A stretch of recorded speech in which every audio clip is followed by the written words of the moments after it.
Hi, Chris McClune here with Fire Apparatus and Emergency Equipment. Welcome to page 6 of our November 2025 issue. Can you believe it is November already?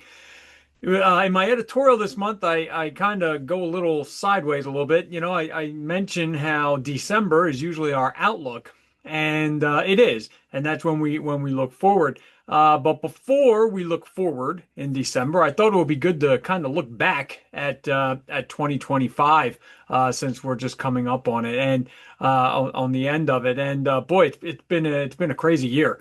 I have never seen the our industry scrutinized in ways that it's been as of late. There are there was a lawsuit recently where I'm just looking at things and I'm at the point now where like I can't believe they're serious. So I mean, looking back, this has been a heck of a year. But there have also been some positives in the year as well. Looking back, we have seen expansion of some of our fire apparatus manufacturers to try to increase capacity to address our lead time concerns. I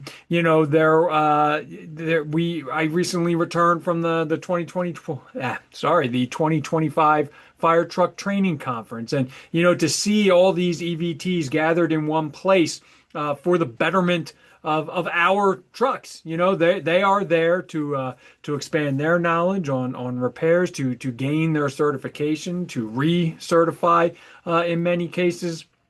And it really was what was amazing to me, and what I had an appreciation for, that I guess I knew, but I didn't, because I hadn't talked about it a lot with people, was just the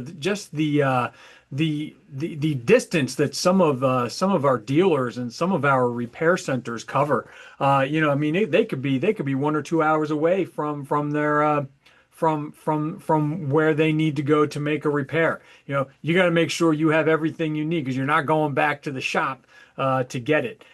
So there were just some little things there that during the year, I mean, that EVT certification, that's a real bright spot for our industry. That there are so many who are dedicated to that, and much like on the apparatus manufacturer side or the equipment manufacturing side, they can also consider themselves part of the life-saving process. They know that they can't have a bad day at the office.